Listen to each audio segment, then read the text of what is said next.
Hey, welcome back to Turntable Guy. On the bench today, we have a piece of black plastic crap. This is a Sansui P-D10.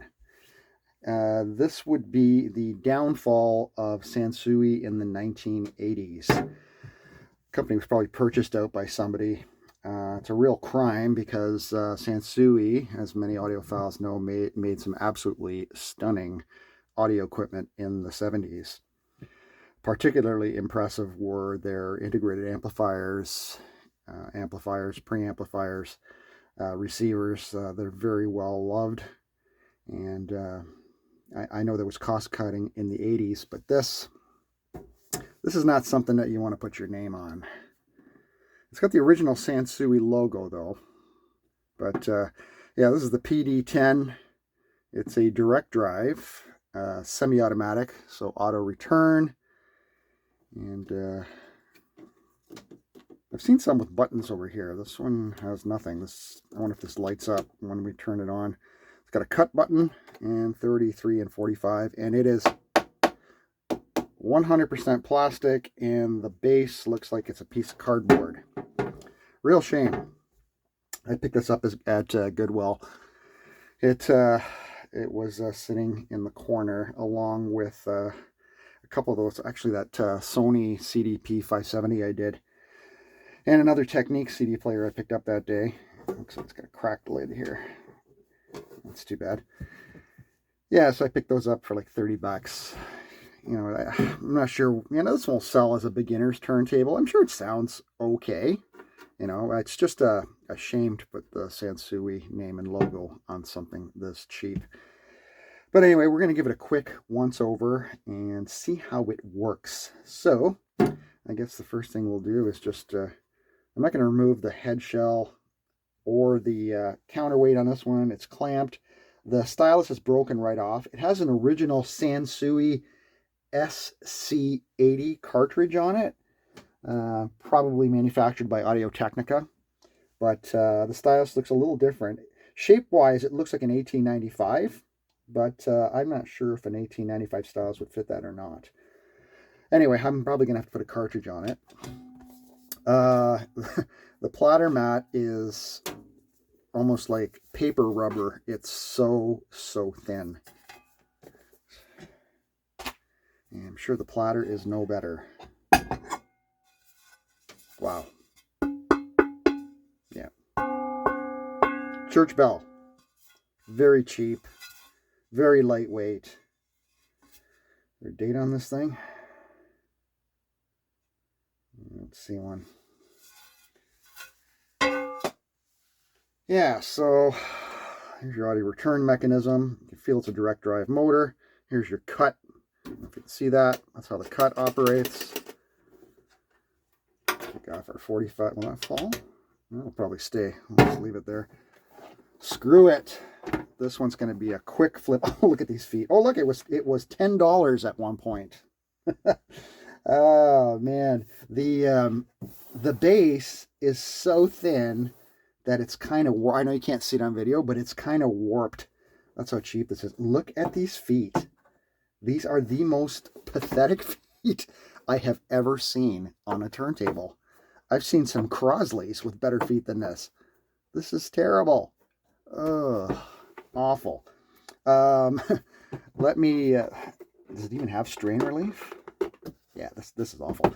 Okay, I'm sure you're gonna hear me say this is awful a million times in this video, but when I see something like this, it just sends shivers up my spine. Let me get these screws out and I'll be right back. All right, are you ready? You ready for the excitement? I cannot believe these feet. Here we go. Woo! Look at this. Look at the way it bends. That's how the feet are inserted through the cardboard. Yeah.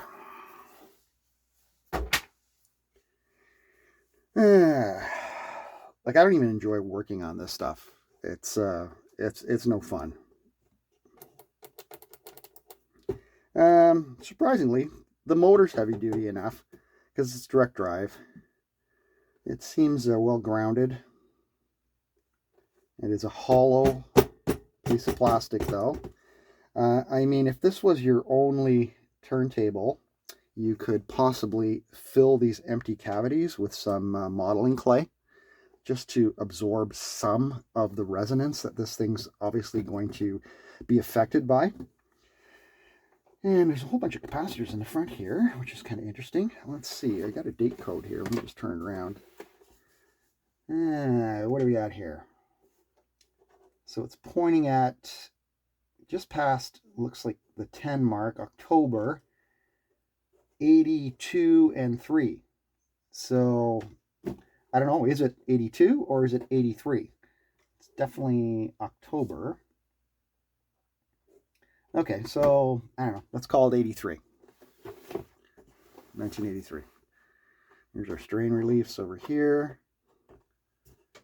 There's no shielding on the tone arm wire connection board at all.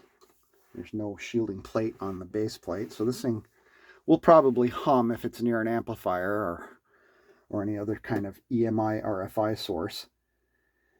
We'll check the caps on it, but let's just give the direct drive motor a quick service. Before I do that, I'm just going to hit the 3345 switch with a little bit of deoxit.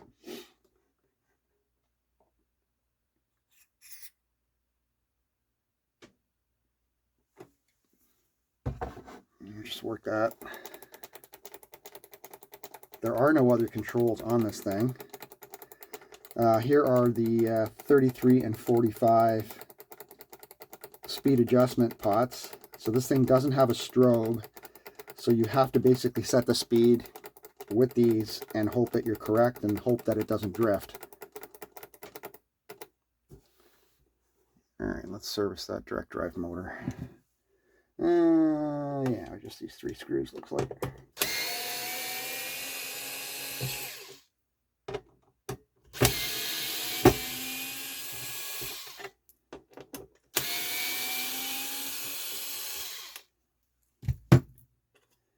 And I'm thinking this should pop right up. It does. Typical direct drive motor. It's got a split pulley here. I don't know if you can see that right there.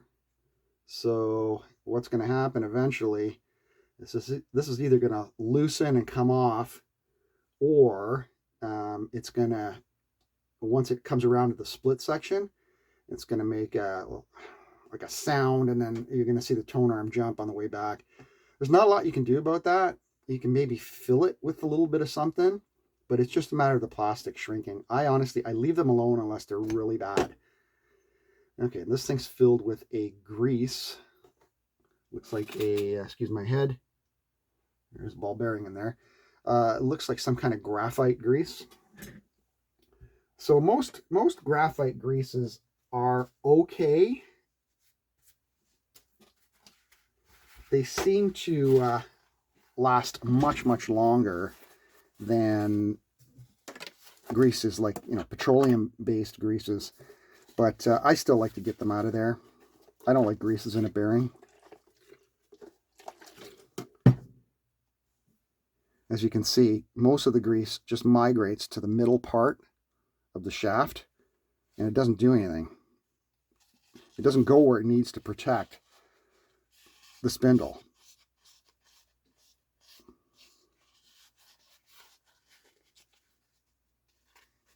And there it is there. It cleans off really nice with alcohol. And then we will clean out the main bearing. It's a good size bearing though. Just give that top a wipe here.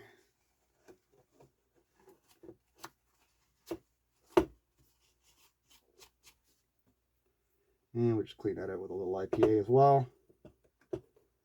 Let's see if I can get that ball bearing out.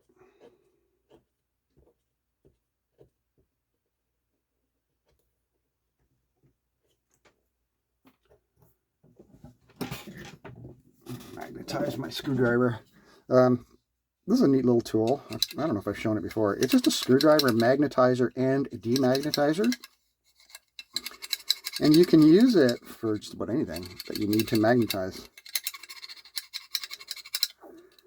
Just rub your screwdriver in there, and then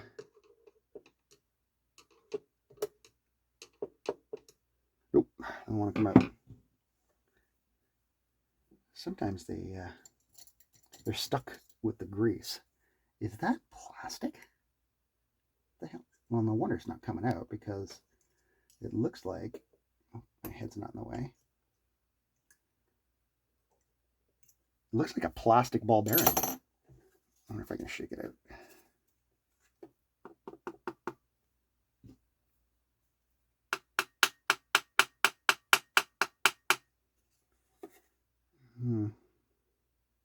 Did it come out? Was there even one in there?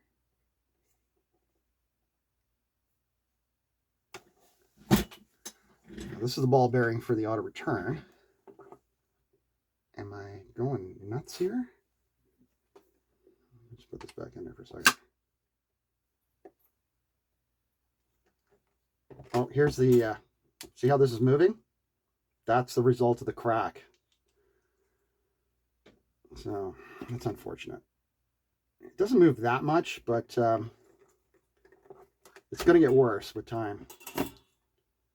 Like, that should have a bearing in it, should it not? No ball bearing in there. Didn't come out with that.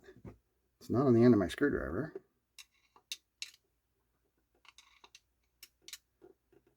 Oh, I see. Okay. Never seen this before. There's no ball bearing.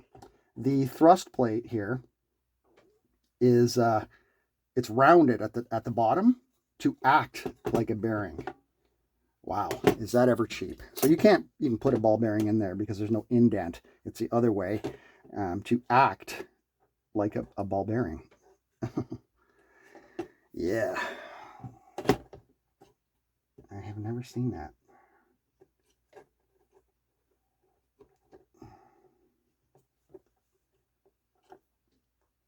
Yeah, this thing's extremely cheap. Will that come out? No, it will not come out. Okay. I'm just going to continue cleaning all the graphite grease out of here, and then we'll re-lube it together. Okay, the bearing's cleaned out sufficiently. There's a little, what looks like a pressure relief hole on the back side of the bearing here, where the thrust plate is. And I have filled that with a little plastic and glue mixed together, because I'm going to put an oil in there, and the oil will leak out because it's less viscous than grease. I think the factory puts it there because the graphite is kind of thick, and to get this motor into position probably takes a long time if there's no pressure relief valve. So we're just going to use some 3-in-1 4 electric motors. We'll put 3 or 4 drops in there. And a little bit on the shaft. And let that go back on its own. And there you go. So that should be good. That's all that's required. It's spinning nicely. And we can put our motor back home. Ah, it's leaking a little bit. Okay, I gotta seal this hole a little bit better.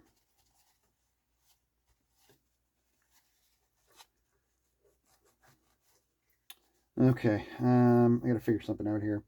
I think I tried a little bit of plastic shavings and crazy glue, but it didn't work. I think what I'm going to try is a little bit of baking powder and a little bit of glue again.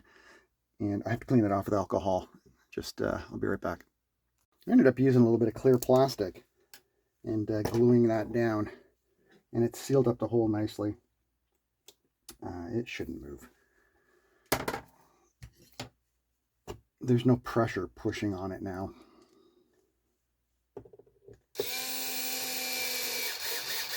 I think when I inserted the motor spindle back in to the bushing, it pushed on the glue. It just wasn't strong enough.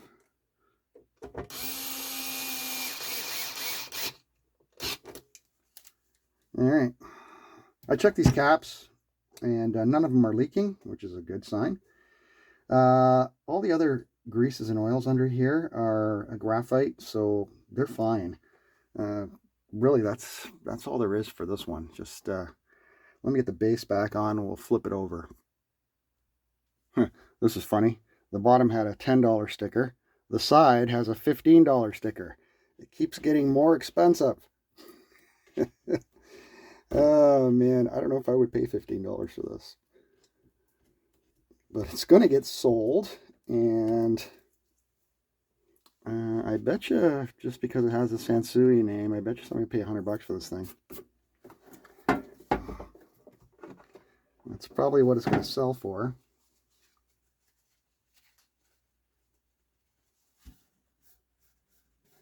Oh, that's oil on the inside. When I turned it over. Oh, it needs a good cleaning anyway. I gotta do the dust cover at some point. Just give it a light polish. It's got to look presentable for sale. It's probably gonna get sold in a record store.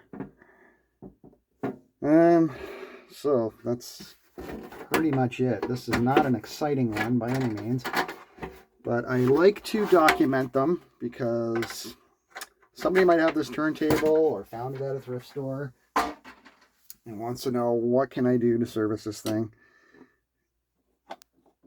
Is this even turning? It is. But we did move this gear a little bit. It's not in the worst position. I put it back where it was. No, that's okay. Yeah, you want this little notch here to kick the lever over and start the auto return, which it's doing. So we're gonna plug it in, and I'll bring it forward here so you can see it from the front, because it's got a LED that lights up when speed is locked. Now it's not a quartz deck. It's just a FG servo lock, but let me bring you down here. And you can see what it does. Power's on, 33. And you can see how it says locked. So, I guess speed adjustment isn't necessary. Let's go to 45. Pretty fast to get up to 45. Not so fast to get back down to 33. But there it is. It's locked. There's the cartridge. Sansui SC80. I'm sure a needle's out there somewhere for this thing. And how, like, there's no needle on this now, so don't worry if the cartridge crashes on the deck here. How's the oh, that's not bad. Nice and slow.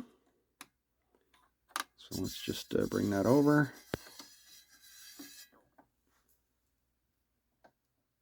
Well, that's working well. But yeah, I'm not going to do anything else. This is going the way it is. Clean it, possibly put a new cartridge on it. I'll look for a stylus out there. It's probably not even worth it. It's probably better just to put an Audio-Technica AT3600L on this thing. And no sound test today. It's just not worth it, and I'm not going to put a cartridge on it right now. So I just wanted to document this. This Sansui P-D10 automatic direct drive turntable with FG servo control. A piece of black plastic crap from the 80s. A shame to the Sansui name, but it wouldn't be bad as a starter turntable. I mean, in comparison to that Dual CS2110 that I did, I would say that the Dual is a better table than this. Even though the Dual is a belt drive, it's just, I like it better. This one, it just screams cheap. Whereas the Dual has some nice styling. It performs well, sounds great. The tone arm's nice. Tone arm in this thing is a plastic piece of crap. I'm surprised it even has adjustable tracking force. And I don't see anti-skating anywhere on this. So anyway, guys, I'm going to leave it there. Say what you want about this. There's no hiding that it's just not a nice turntable. Anyway, I hope you enjoyed that one, and we'll catch you next video. Take care. Bye-bye.